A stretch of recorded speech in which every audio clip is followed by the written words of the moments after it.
Assalamualaikum dan salam Malaysia Madani. Ketua Polis Johor, Komisioner M. Kumar mengesahkan beliau turut menerima ancaman bom menerusi email rasminya semalam. Gutan palsu itu diterima daripada seorang individu yang bernama Takahiro Karasawa. Setakat semalam, 2 laporan polis telah dibuat berhubung ancaman bom di negeri itu. Selain beliau, Majlis Bandaraya Johor Bahru turut menerima email daripada alamat sama. Berpandukan modus operandi yang serupa, pihak polis turut tidak menolak kemungkinan bahawa kedua-dua kes tersebut didalangi orang sama. Bagaimanapun, motif pelaku masih belum dipastikan dan sedang dalam siasatan.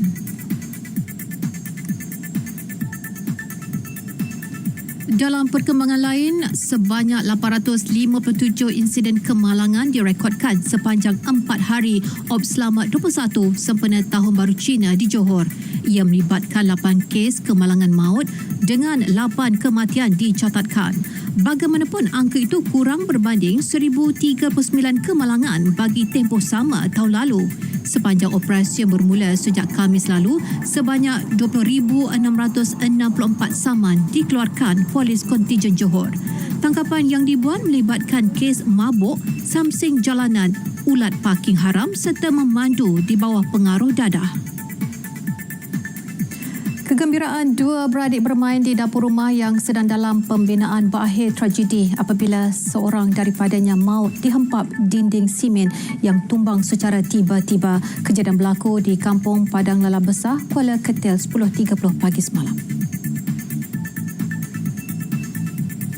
Ketua Polis Daerah Baling, Superintendent Samsudin Mamat berkata, mangsa Wan Abdul Aziz Wan Muhammad Solihuddin 8 tahun dan adiknya Wan Muhammad Baihaqi 4 tahun sedang bermain di bahagian ruang dapur rumah mereka.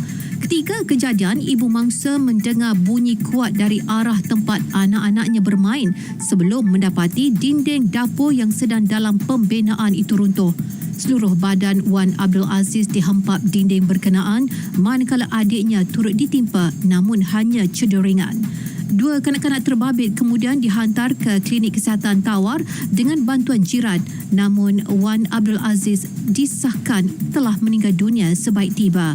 Mayat mangsa kemudian dihantar ke Hospital Sultan Abahiyah HSP Alusta untuk bedah siasat. Seorang lelaki ditahan selepas cuba melarikan diri daripada sekatan Jalan Raya SGR di kilometer 0.4 Jalan Kota Tinggi, Kluang Kota Tinggi semalam. Ketua Polis Daerah Superintendent Hussein Zamora berkata suspek itu dilihat dalam keadaan mencurigakan apabila membuat pusingan U ketika menghampiri SGR tersebut. Bagaimanapun, hasil tindakan pasukan bahagian siasatan dan penguatkuasaan trafik berjaya menahan suspek di persimpangan lampu isyarat ke Kulai di Jalan Kota Tinggi Kulai. Hasil pemeriksaan mendapati suspek 30 tahun positif dadah. Tindakan sama dikenakan terhadap suspek kerana tidak memiliki lesen memandu. Suspek turut memiliki 3 rekod jenayah narkotik. Suspek akan direman dan kes disiasat mengikut Seksyen 15-1-A Akta Dadah Berbahaya 1952. Perkembangan luar negara, Presiden Amerika Syarikat Joe Biden mengadakan pertemuan dengan Raja Jordan Abdullah di White House yang juga sekutunya yang turut menyeru gencatan senjata Gaza. Pertemuan itu diadakan ketika Biden semakin lantang dalam tuntutannya supaya Israel tidak melakukan serangan darat di Bandar Rafah, selatan Gaza.